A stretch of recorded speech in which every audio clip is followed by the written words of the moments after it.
Lucy Cheke is a professor of experimental psychology at the University of Cambridge who studies memory, cognition, and what it means to think.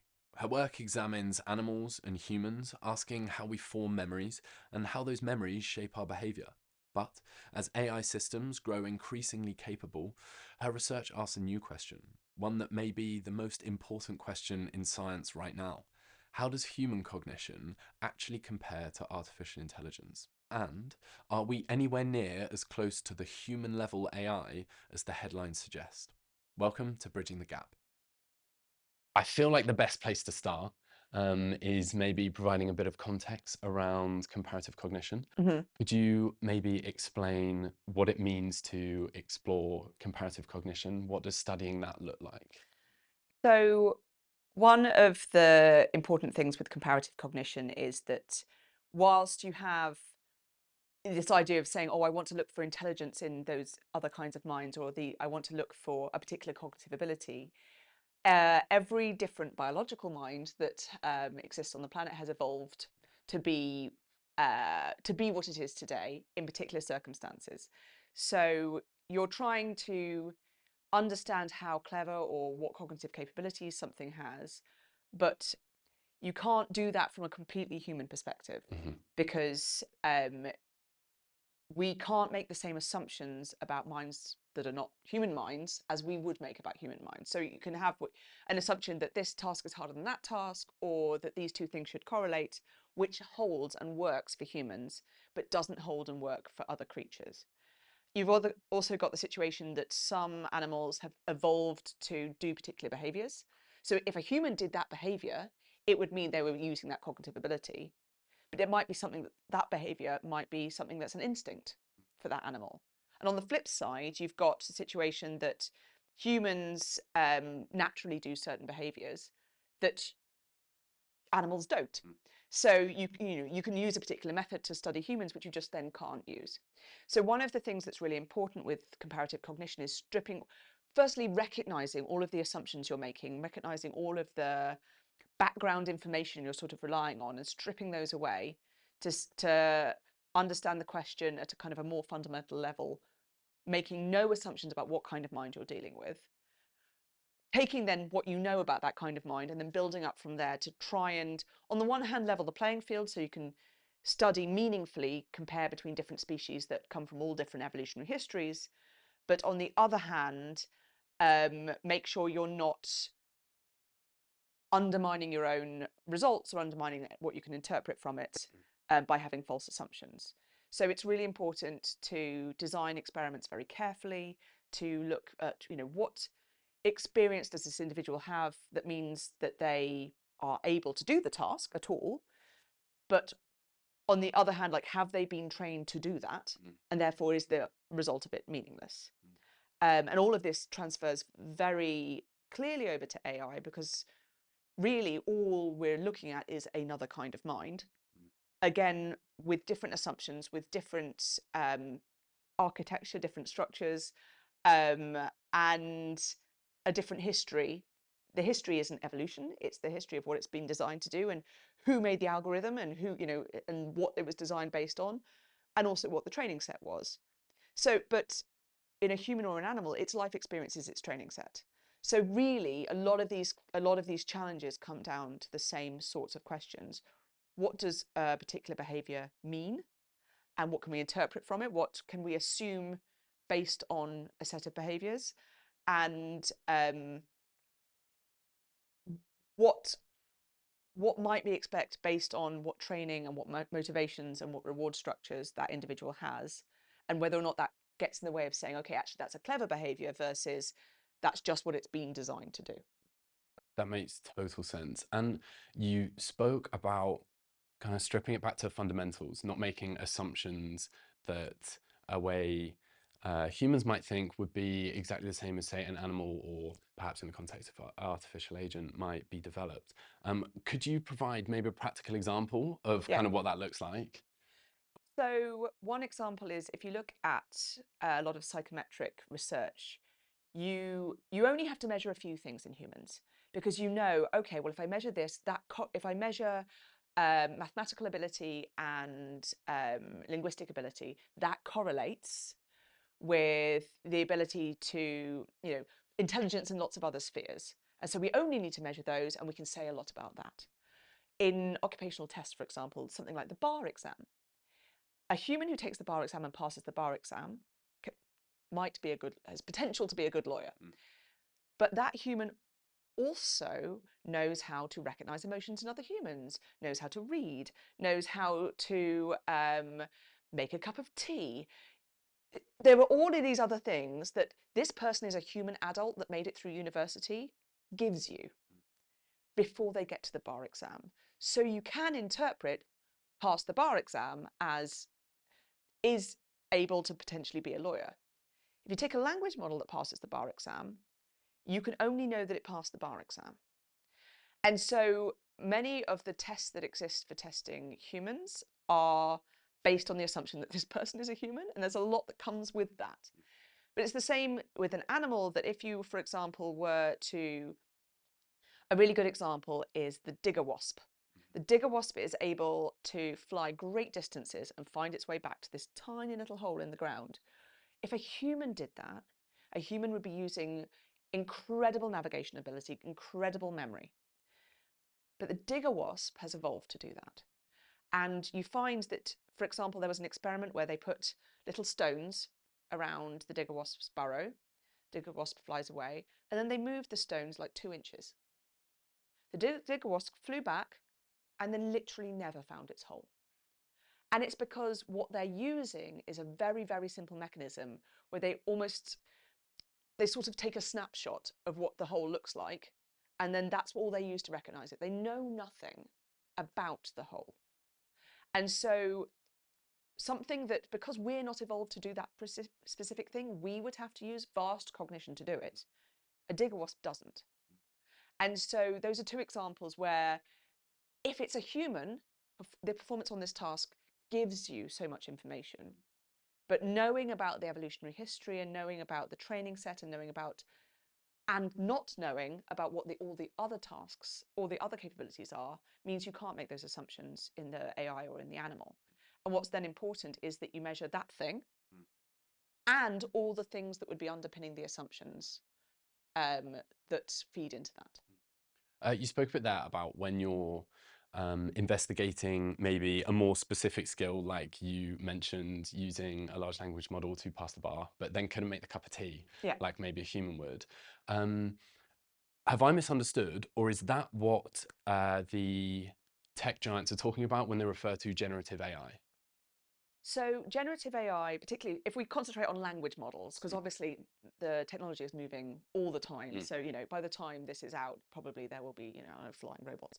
But at the moment, let's talk about language models.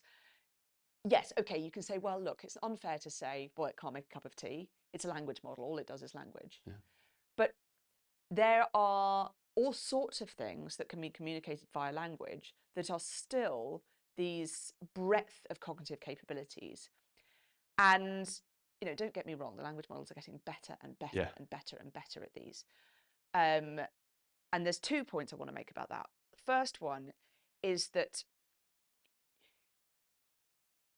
something like the bar exam is an example of something that is there is a large degree of what we call data contamination.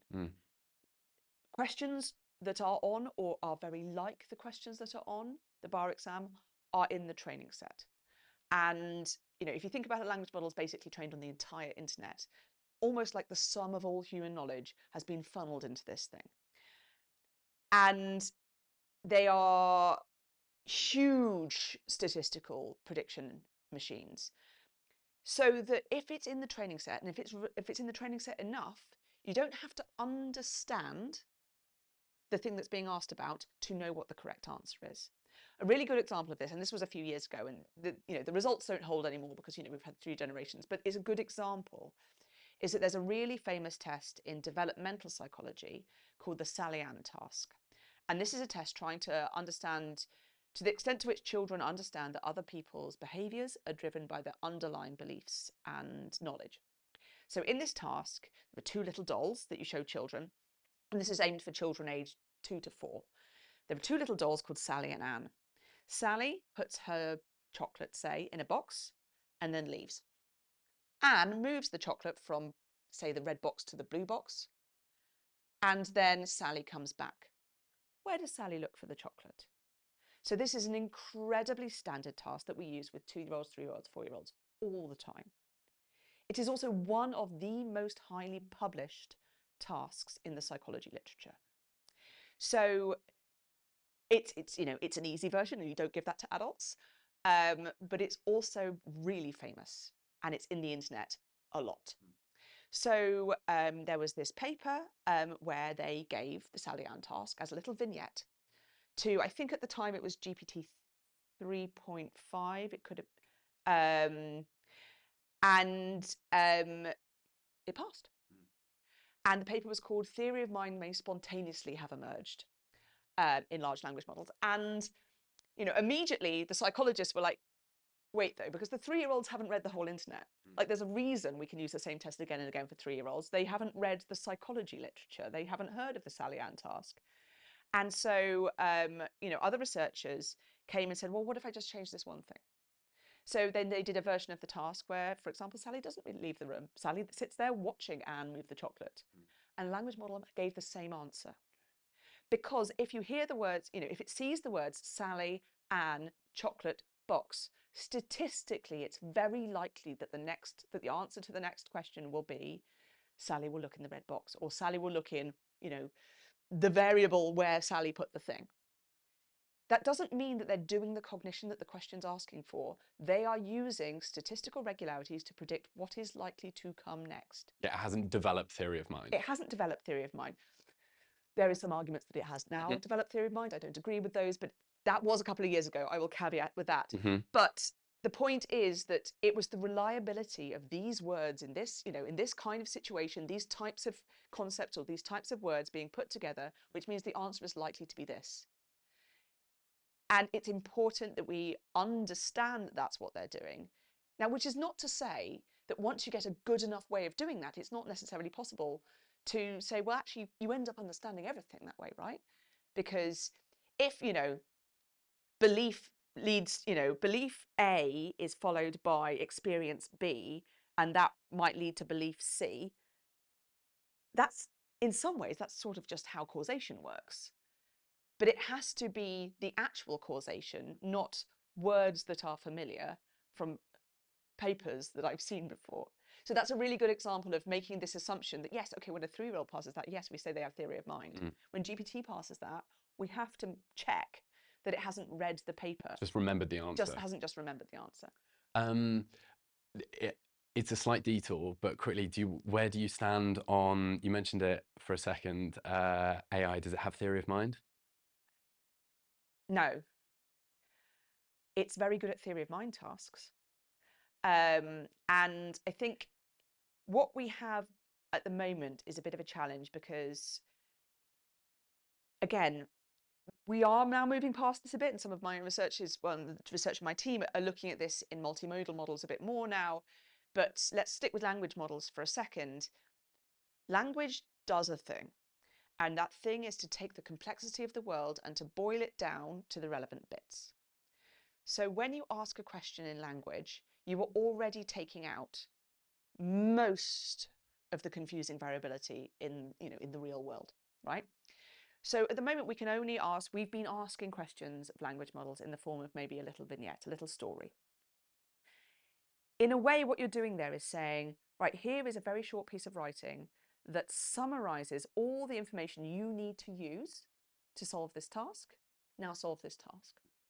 That humans find that quite difficult because that's not like you're already you've had to convert the world into language. You've then had to convert the language into like a little summary of the language that makes some implications. You then have to go back and actually do the cognition and go back again. For a language model, you're sort of taking out all the challenge. It's the equivalent with an animal of going into their natural environment, taking something that is second nature to them and adapting the task for that. It's not to say it's not good, but that animal has an advantage if you do it like that. And it may well be that actually if you put it in a more naturalistic scenario, that starts to fall down.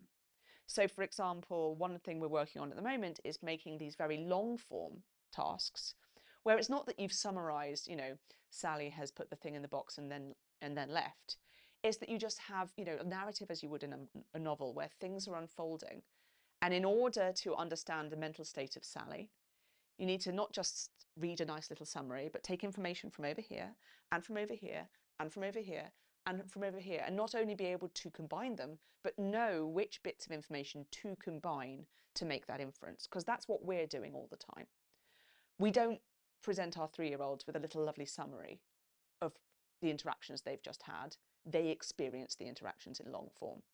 So I think that at the moment we're seeing really good performance of language models in theory of mind tasks, like human level performance. But the theory of mind tasks are probably, that we're presenting them with, are probably not a fair comparison at the moment. And if I was to give you a little sneak preview of the stuff we've been doing with the multimodal models, where again we're presenting the models with tasks that you would give a child, but instead of summarizing it nicely in language, we're presenting it with a picture, suddenly they can't do it anymore. The same models can't do it anymore when it's a picture, not a summarized piece of writing. So that's one answer.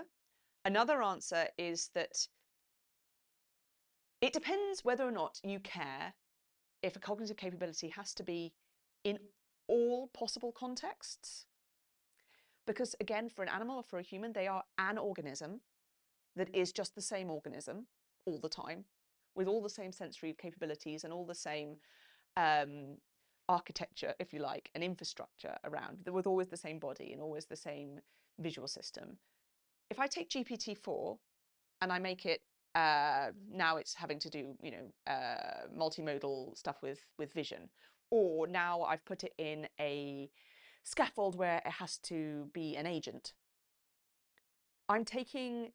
It's not like I'm taking a brain out of one animal and putting it into another animal, or at least because you're sort of also providing it with extra capabilities, but specifically there.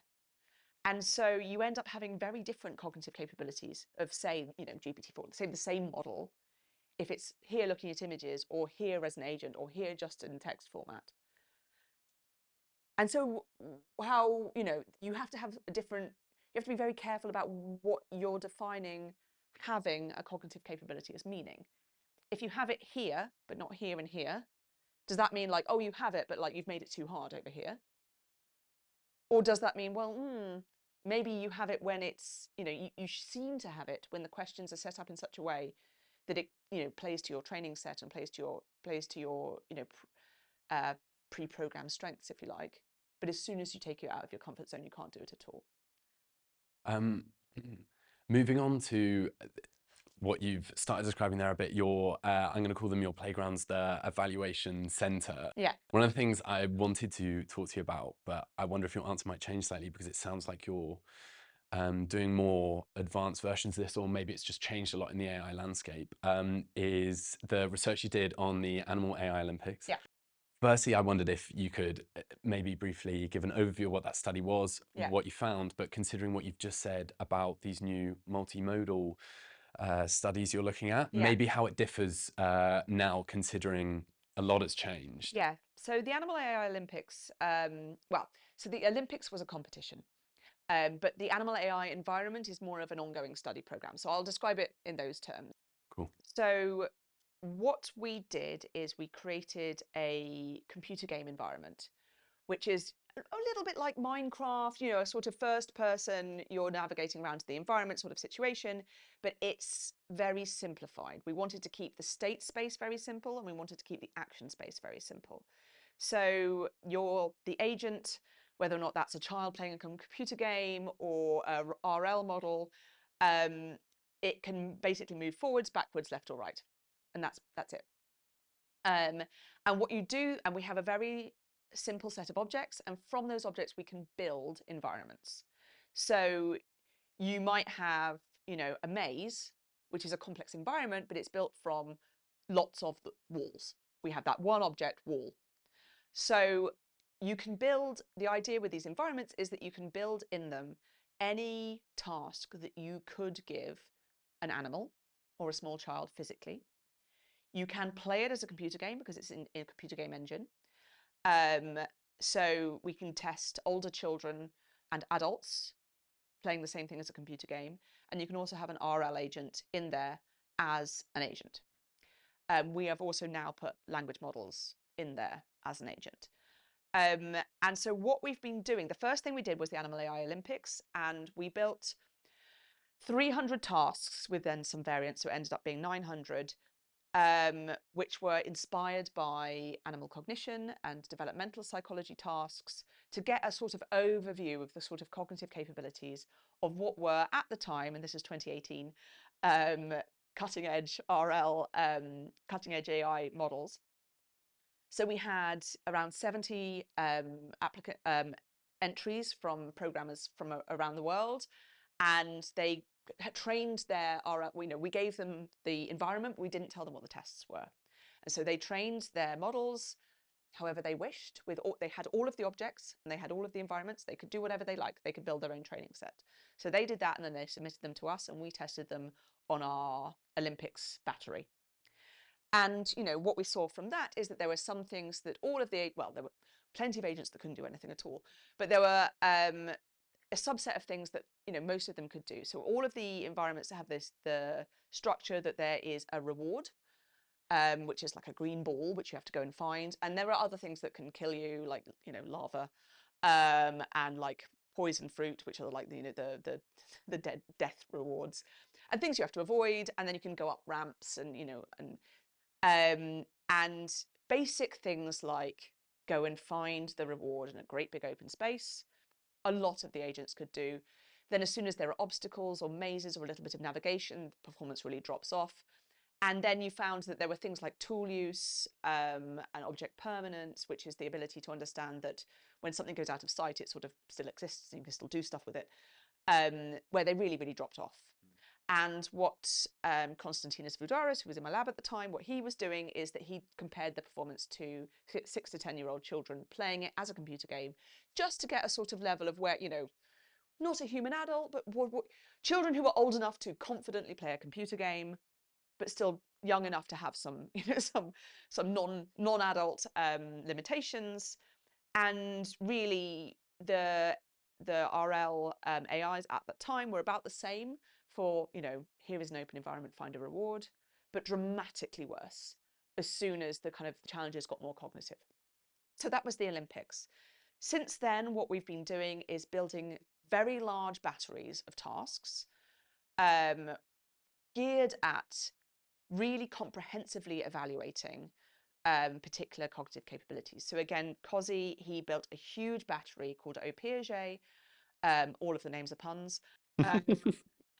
Exploring object permanence. So there's about 250,000 tasks in this, because that takes advantage of one thing that makes AIs different from animals and humans, is that they don't get tired and they don't get bored, and you can stop them learning. Yeah. So you can give them 250,000 tasks and really say, okay, you seem like you have that capability here. What if I change this? What if I change this? What if I change this? What information were you using? What makes you, so, and what we can do is we can abstract from that the capabilities, the underlying capabilities, like, oh, okay, you have the ability to navigate really well, but no memory, for example. And we can do that in the AIs compared to the children and look at the balance of capabilities, the fingerprint of capabilities across that entire organism, if you like. We now have a few others of those centering on spatial memory and spatial navigation and object understanding, and papers on those are coming out at the moment. And we've been testing younger children, so like 4 to 7-year-olds, on these capabilities to try and understand, at a time where humans are developing some of these abilities. Like 4-year-olds are really not great at quite a lot of cognitive capabilities, but by 10, a lot's kind of not adult level, but pretty solidly in place. So we can start to look at the fingerprint of capabilities when it's a human but incomplete, if you like, and compare that to, say, a reinforcement learning system like PPO, and then maybe a reinforcement learning system like PPO but with a LSTM incorporated, so recurrent PPO, and try and look at not just we're testing this ability, we're testing that ability, but the entire fingerprint or profile of capabilities across lots of different variations. So that's what we've been doing in animal AI. Recently, we've taken advantage of the fact that generative AI can do images now. And so Ben Slater and Matteo Makataf in my lab have also been looking at creating a little infrastructure and a little scaffold that allows LLMs to drive the little agent. So what they do is it gets presented with an image of the current, what it can currently see, and it has the option to think. So then you can have a little reasoning trace, or move forward X number of steps, or turn X number of degrees and then move forward or move backwards. And then it does those actions. That actually goes back to animal AI. The agent moves, sends back the next state, what you can see now, and then it goes again. And so far, the results suggest that even the best language models are far worse than 2018's cutting edge RL models at this.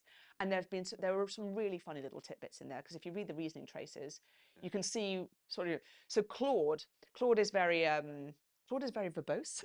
Hey. And so, for example, we have a little section where Claude sees a ramp and says, "Oh, that's a ramp. I have to climb the ramp to get to the reward." Goes, and the ramp is it's got a slope on one side, but it's straight on the other two sides. Claude goes and runs into the side of the ramp, which is a wall, and then says, "Oh dear, I seem not to be able to climb this ramp. I'll try harder." Just hits harder into the side of the ramp, and then says, "Oh, this ramp must be longer and steeper than I was expecting." You could show Claude a picture of a ramp and ask it which side you have to climb, and Claude could tell you. But it can't transfer that into its actual behavior in an actual environment. And this is what I mean by, you can have an ability in context A, but if you don't show it when you're actually behaving, or when you're having to look at an image instead, then does that really mean you have it? Or does it mean that you know, in this case, you know what the words mean, and you know how to describe the thing, but you don't have the knowledge that underpins that? Mm. Um, you hinted at it briefly there, was this idea of evaluating that through a fingerprint.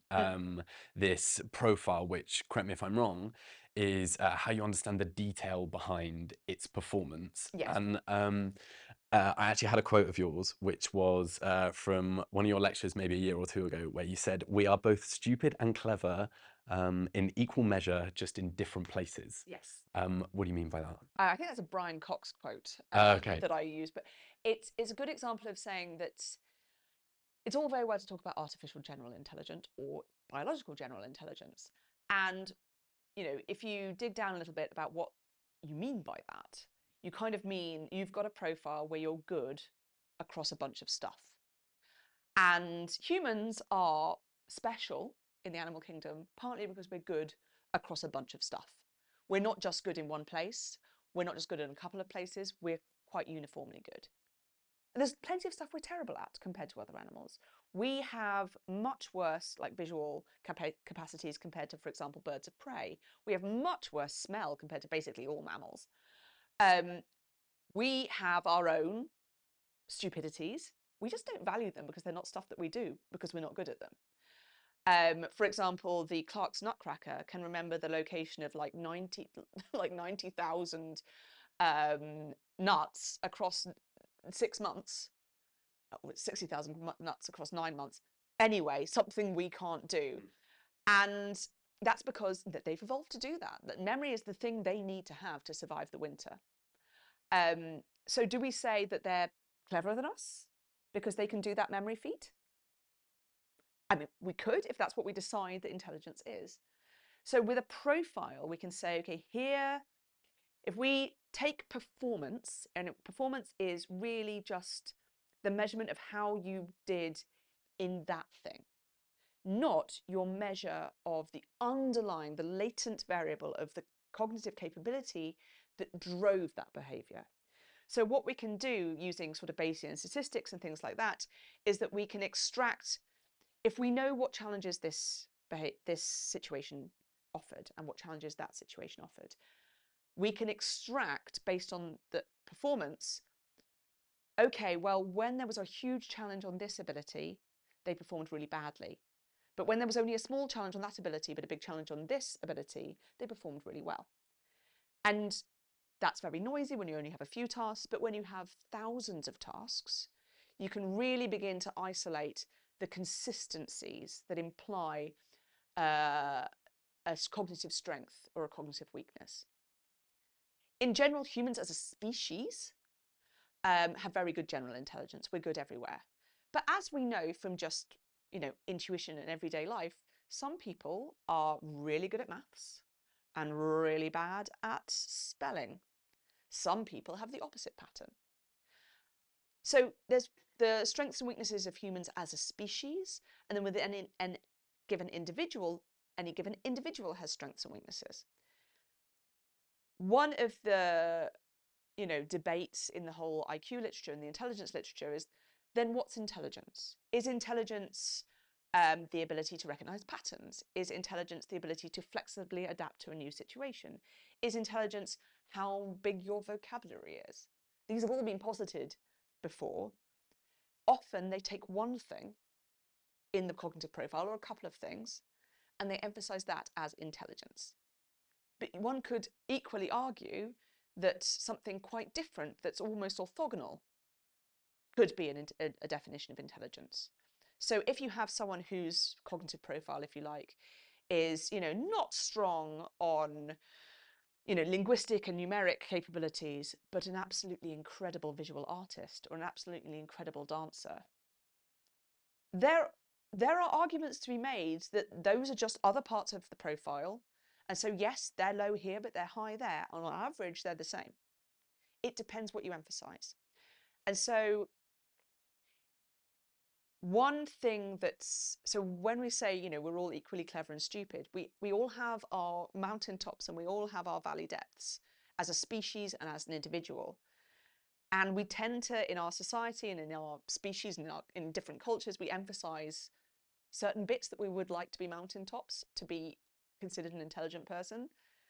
But there's nothing inherent, there's no fundamental truth in that. That's about what you emphasize.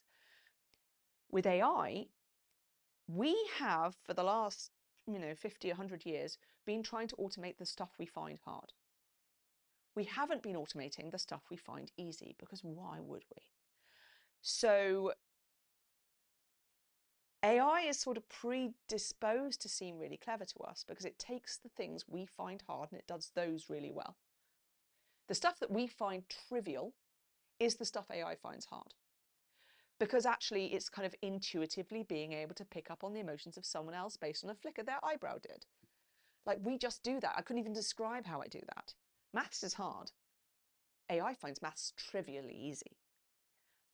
But actually picking up on the nuance of someone's facial expressions is really hard. Because we've shown it loads of maths, but we haven't shown Shown it loads of maths. But it's also because it's built from maths. Yeah. But and that's taking AI as an umbrella term. If we think about generative AI specifically, again, it's been trained on the whole internet. What have we put on the internet?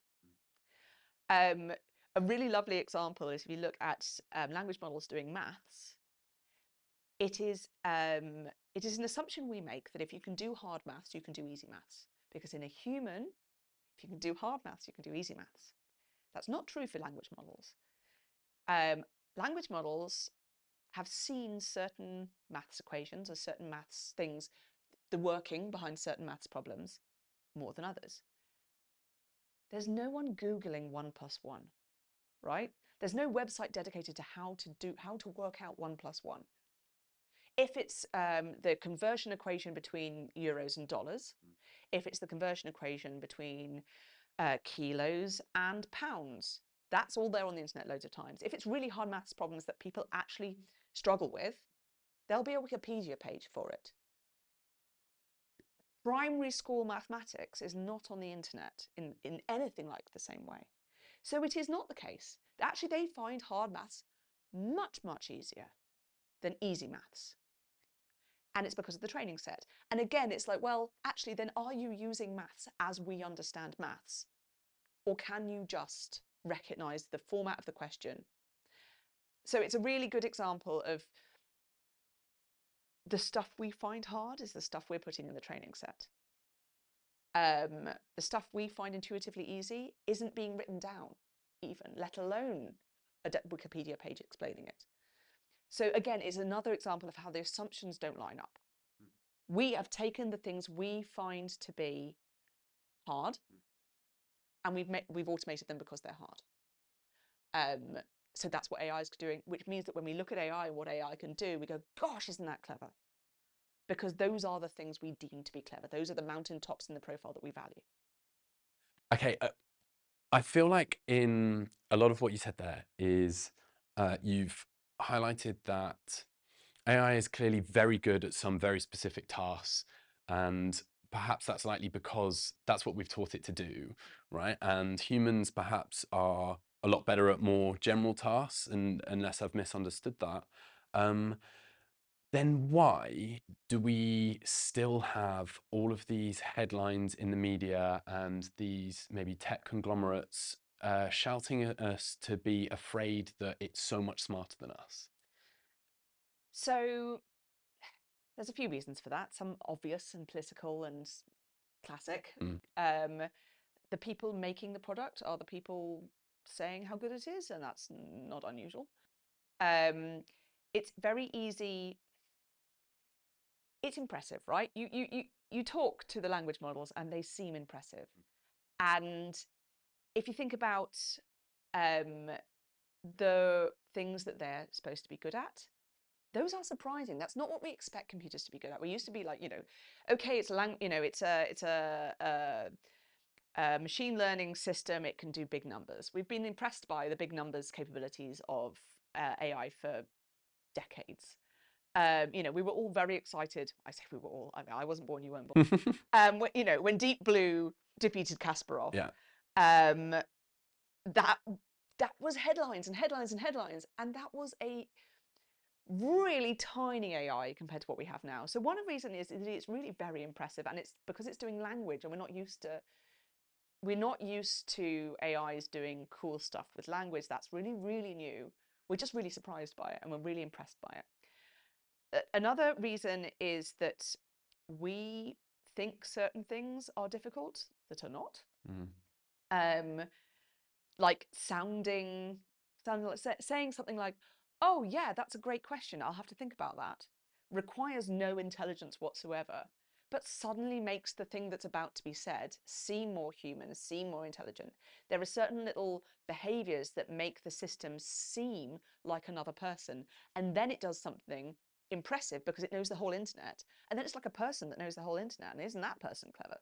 So there's lots of our tendencies and our biases that it's really feeding into. So we have this real tendency to anthropomorphize things in general, right? If you've ever shouted at your alarm clock, or the computer says it can't see the printer, you're like, it's right there. Mm. We have a tendency to put agency and to put human likeness on things in general. And these things have been trained on human language, human interactions. They seem human. And so it's very, very easy for us to use our framework for understanding human behavior for understanding the behavior of the AIs, which again makes them seem extremely impressive.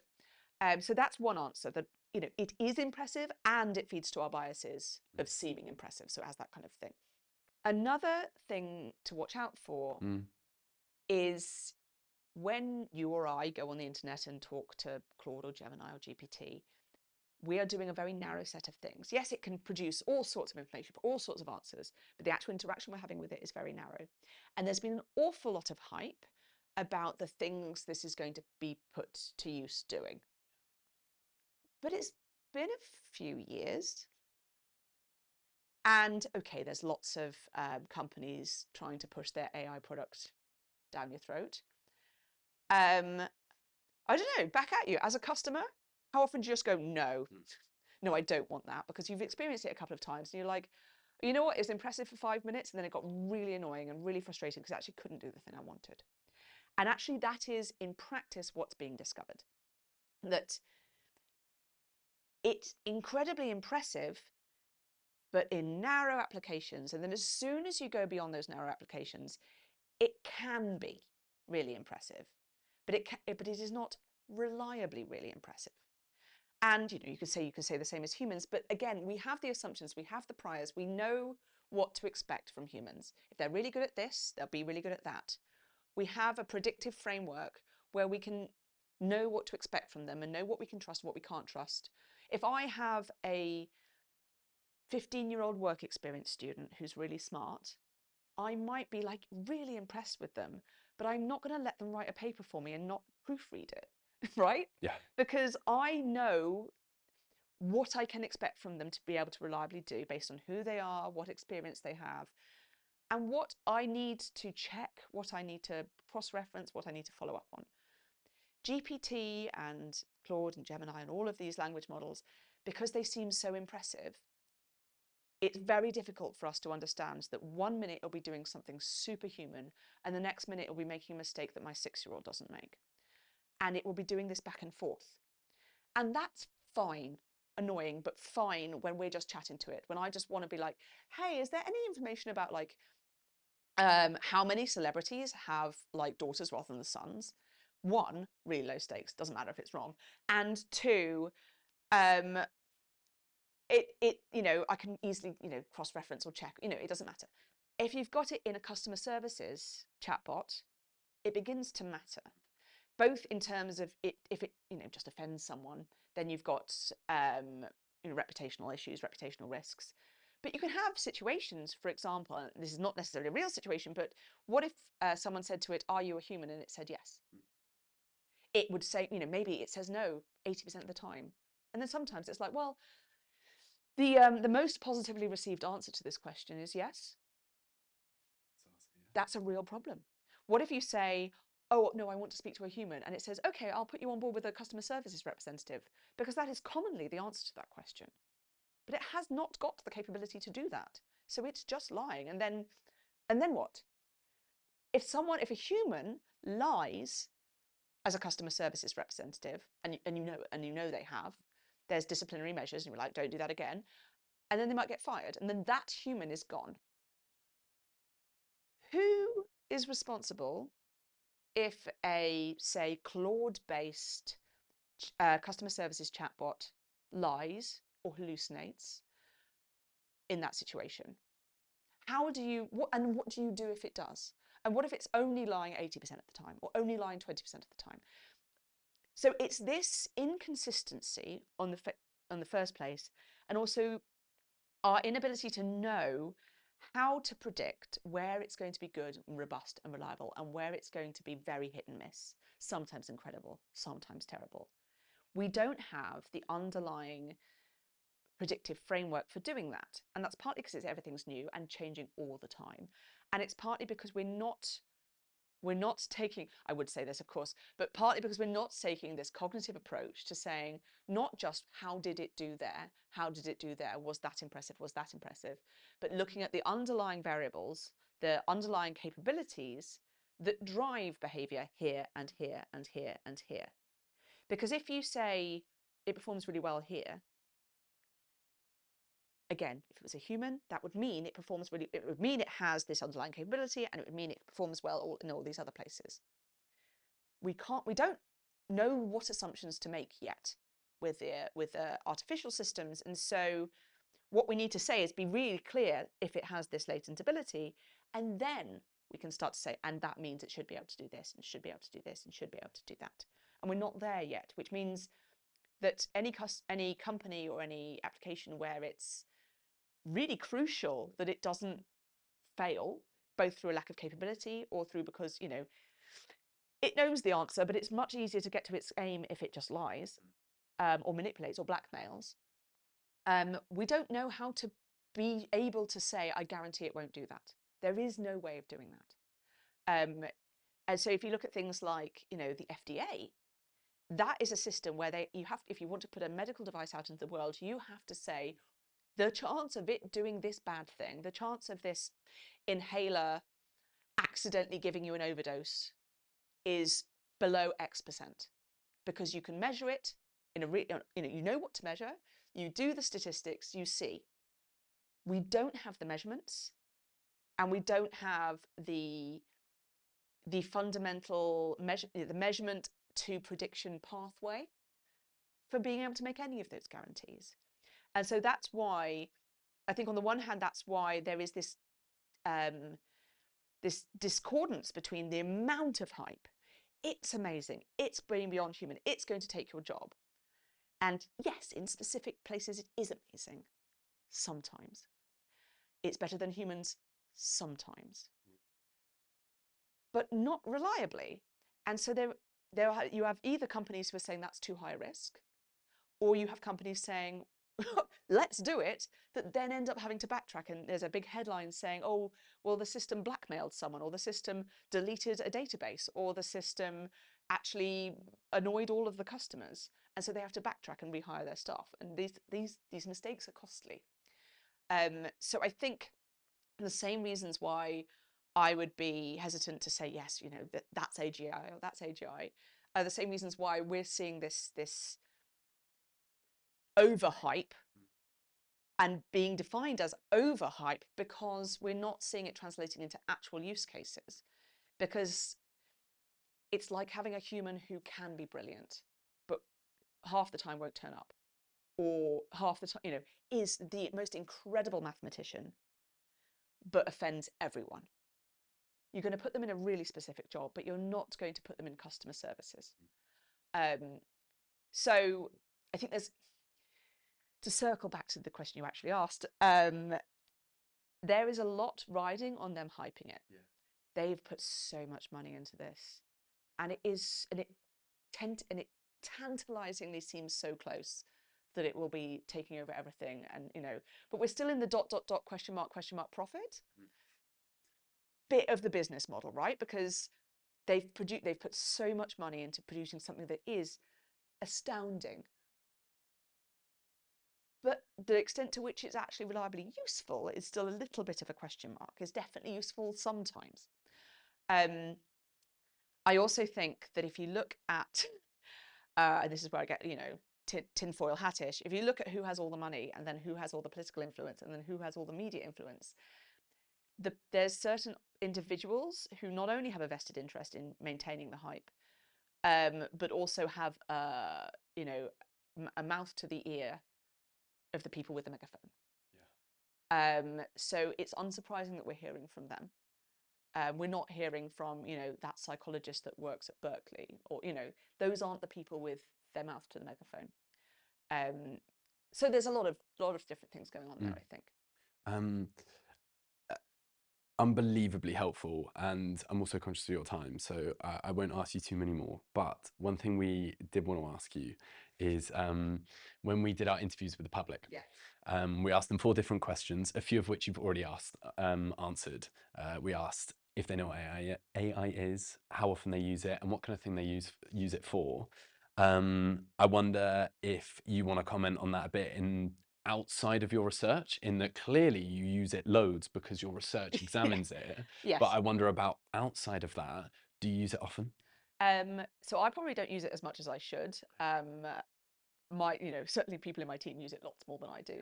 I mostly use it as almost like a colleague. So when I was doing my PhD, I was in a room with lots of other PhD students who were doing different projects, and they didn't know exactly the stuff that I knew.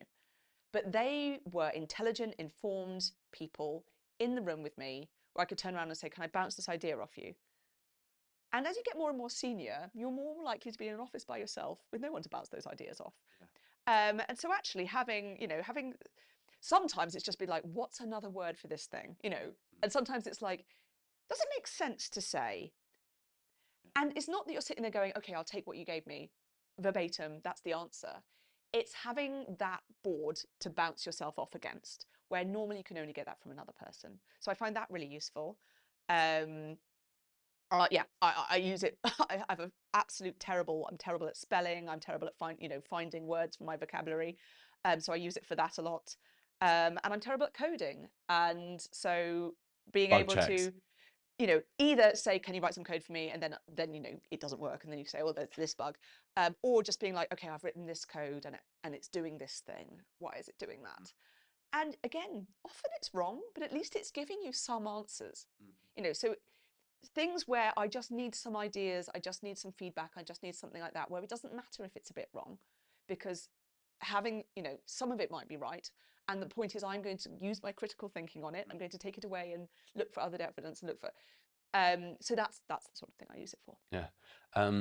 Another thing we asked was quite simply, are you afraid of AI? Am I afraid of AI? No. Am I afraid of the current world that AI is emerging into and the power structures around it? Yes. That's, there's all sorts of obvious political undertones to that, but also just environmental. We're in a world where we're, drinking from soggy paper straws because we're avoiding plastic straws, but we're willing to ask a language model to make a picture of ourselves that looks like it's been drawn by a Simpsons artist. And the amount of, you know, the amount of carbon dioxide, the amount of heat, the amount of energy being used for that is just off the scale. Mm. And that doesn't seem to be really registering with anybody. And at the kind of climate point we are right now, and the more and more money, more and more expansion, more and more investment being put into these huge data centers, that worries me. So no, AI itself, no. The world in which AI is emerging into and the reaction to it and the power structures around it. Mm. Um, in the world where we potentially reached what all the hype is suggesting, perhaps a world of AGI where it does everything for us, there's a universal basic income. I wonder first if you want to comment on if you think that would ever happen, and if it did, would you be happy? Would you like it?